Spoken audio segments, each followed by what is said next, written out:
All right, welcome to the Dean Bodie podcast. How's everybody doing out there? Everything's good? And remember, Dean Bodie podcast, wherever you get podcasts, Apple, Spotify, Google, Stitcher, all the platforms. And hope you're enjoying the content that we're bringing you. And we're having a lot of fun doing this. Remember, Dean Bodie Show YouTube channel. DEANBODI space show. It'll pop up. And that's we usually do a video short, like introduction earlier in the day, kind of like a little teaser trailer to set up the podcast. That's the format for now. And you don't like it, get your own show. Right, Emerald Lagasse? You season both sides. Why? So both sides taste good. Dean and Bodie Show. So I had a great family video yesterday with the, what do you call it? The Messenger group call. Kind of like a Skype or kind of the Zoom, whatever they're doing there, but different. It works out better. We tried this other weird app and nobody could hear anybody. So I went to the Messenger. Shout out to Logan, my nephew, who figured this out. That's the best way. The one that works is the best way. And we had a great connection. And, remember family. All right? We don't live forever. Keep the ties. Keep whatever. When you don't feel like doing it, do it anyway. And shout out to my nephew Logan, because he's going to have one of the leading roles in the play Chicago in the school. He does the martial arts, he does the ice skating, he does the somersaults, he does the weapons.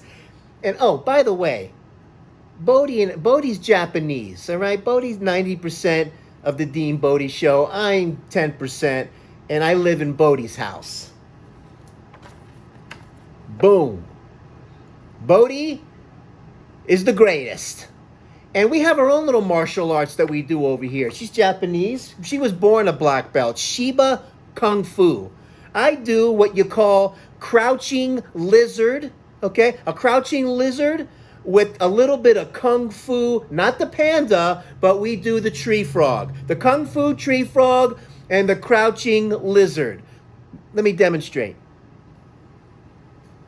Now what you want to do is you're kind of like thrusting up and down, you pull, you this, arm up, do a little waft into the perpetrator's face, bow, because they're passed out and done. Whammo! Try that next time. So, a lot going on over here with family stuff. And shout out to Big Brother David and Paula and Maury, brother from another mother. Matthew had a birthday yesterday. I believe I sang the birthday song, the best to my ability. And, that's how it goes. Sky rockets in flight. Afternoon delight. Afternoon delight. That's a little sing-along.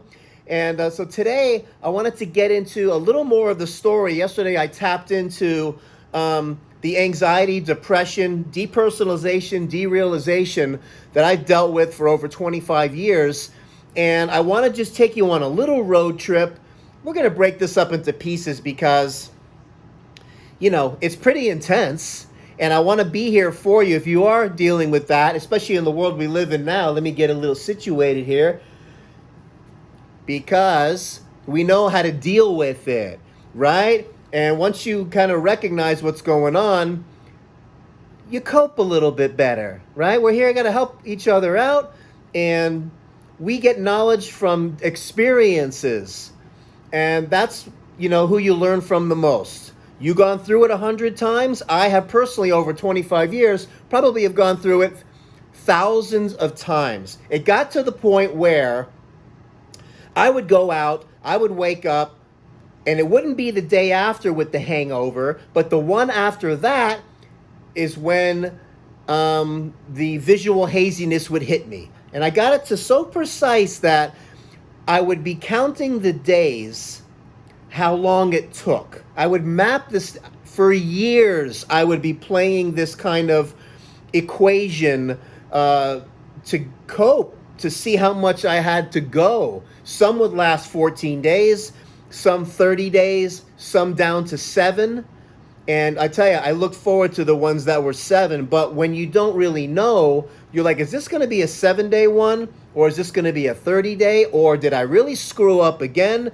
And am I going to go on another almost 3-year run of the visual haziness?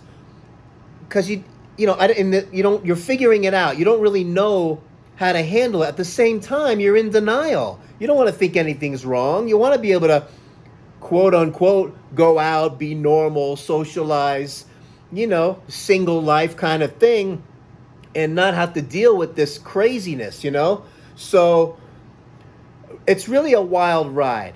And depersonalization and derealization is no joke. It's kind of that out-of-body experience. It's that dream state feeling all the time. And I dealt with the initial one almost 3 years. And it's like I say, putting like a piece of saran wrap in front of your face is a really great way to explain it. Now, with me, at times when it was really bad, it's like putting 3 layers of saran wrap in front of your face. And that's when you're kind of like, God, are people looking at me weird? Can I really communicate with this level of thickness, of haziness? It's brutal.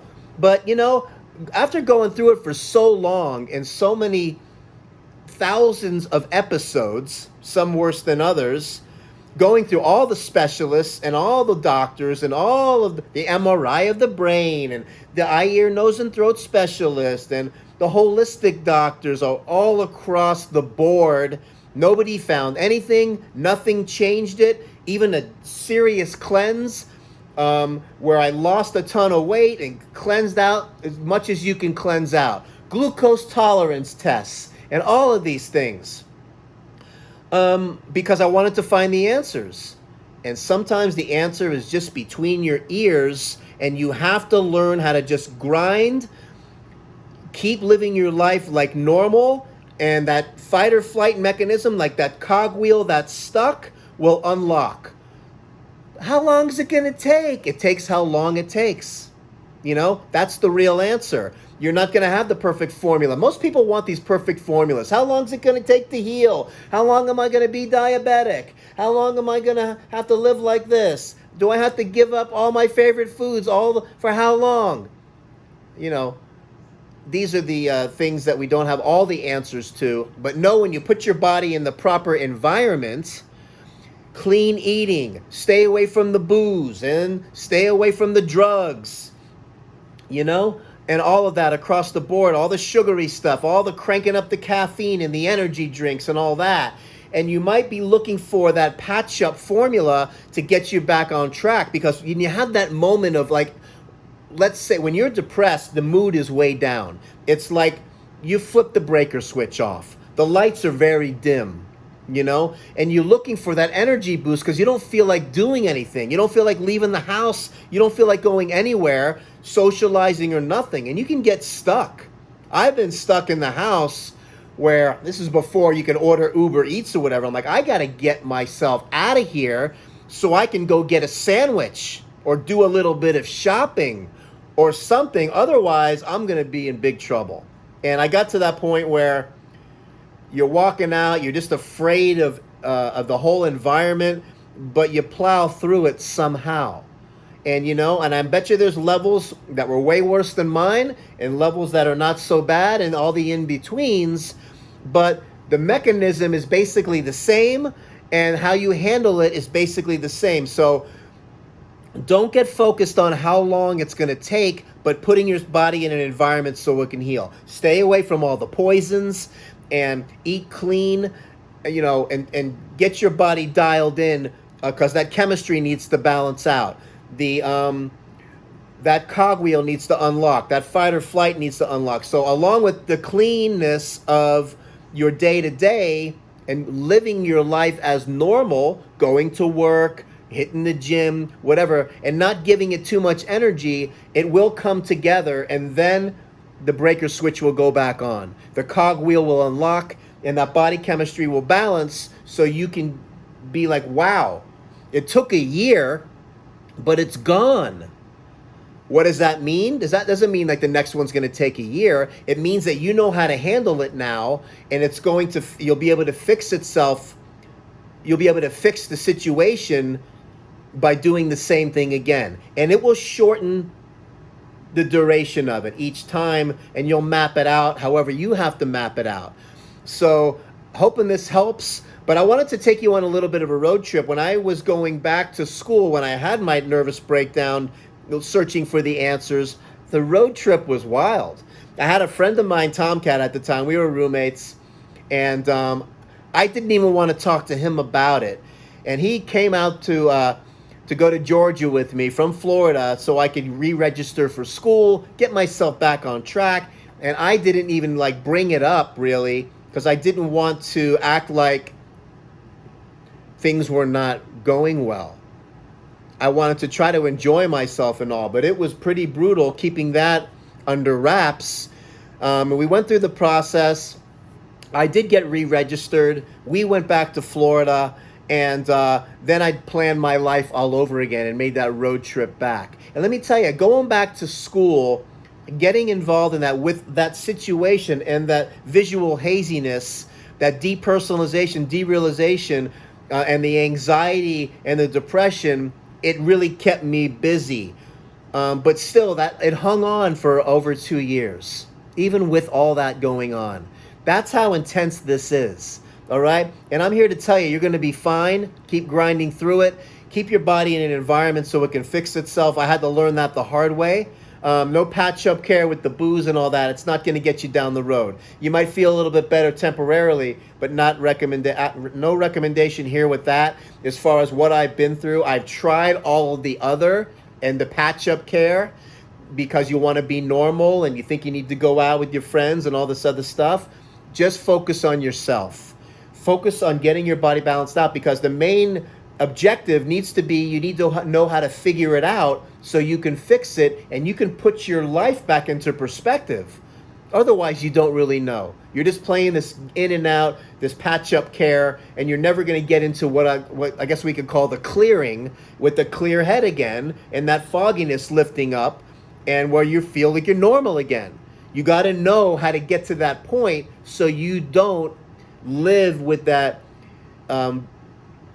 visual haziness and that depersonalization, derealization, branches of anxiety, and not know how to get out of it.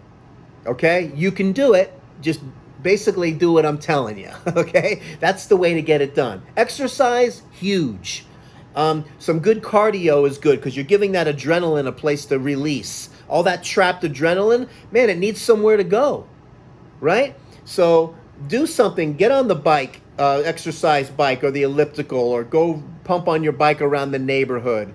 Get those endorphins cranking.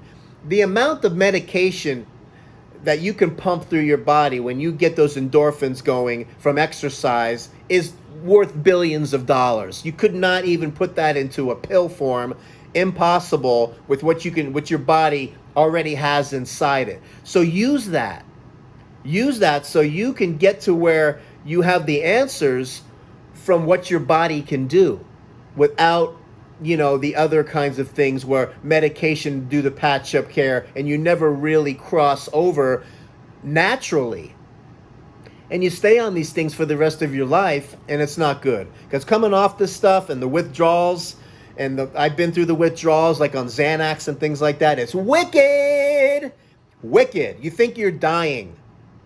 I didn't know what was going on with me when my prescription ran out one time. I was in California in a one-bedroom apartment by myself, and scared to death. The room was spinning, and I was basically going to call 911 on myself because I thought it was over. Dad, here I come. This is it. It was impending doom, big time withdrawal, but I didn't know what it was. My doctor wasn't around. It was on a weekend. I had to go through this craziness, and I happened to get a hold of him before I called 911 on myself. I was so terrified. And then he told me, it sounds like you're going through withdrawal. And I'm like, wow, that's exactly what's going on. At least I had somebody tell me what it was. Just like when I found out and I put a name to my condition after 15 years, I found that it had a name. Oh, depersonalization, derealization. Wow, gave it a name. He told me it was a withdrawal from the meds. Thank you. Now I know I'm not dying. But it sure feels like it. And I had to wean myself off of that with exercise and clean eating and all of like I just spoke about, and chipped away and reduced the med little by little and got off of it. Never been on it since. We're 25 years plus down the road, and I don't wish that on anybody either. Yes, you can get off. You just got to put your body in an environment where it can fix itself and have the strength and confidence that it will do it. Okay? That's one of my other stories about my going through this depersonalization and anxiety, and I just wanted to bring that to the podcast because there's a lot of people dealing with it, and there's more stories coming. I'm doing this thousands of episodes I had to go through. Episodes meaning, nervous breakdowns, and I would be counting the days. Oh, is this a 7-day one or a 14-day one? And I'd go to the gym and I'd feel horrible. And waking up was difficult. And leaving the house was scary and all that. Going into the office, I had to force yourself to do all this stuff. All at the same time, all these insecurities are wailing on you because people are looking at you. You think that they see something wrong. And you're looking at them through a sheet of saran wrap. And everything looks all weird and hazy. It's crazy. But the body is protecting itself, and that's kind of what's going on there. So I hope that you enjoyed this episode. I wanted to bring another episode of a little something with a little serious thing because I think it's important, and I know how difficult it was for me, and I want to be a shining light for somebody and say, don't worry, just keep your body in the right place so it can fix itself, and we're going to get through it. Don't worry about how long. Just know that you need to get to the end so when it does fix itself, you're like, whoa, that's the formula for me. And if you can do it natural and do it like I just told you, you're going to be way stronger for it. Okay? And you're not pushing it down with meds or patching it up and this and that. I get it. Crisis care, you got to do it sometimes so you can function in your daily life. But at least do the other so you can just work with your doctor and try to wean off of it while you come out the other side. I get it. Been there too. Okay? So, Dean and Bodie Show. Dean Bodie Podcast. Apple, Spotify, wherever you get podcasts. Dean Bodie Show YouTube channel.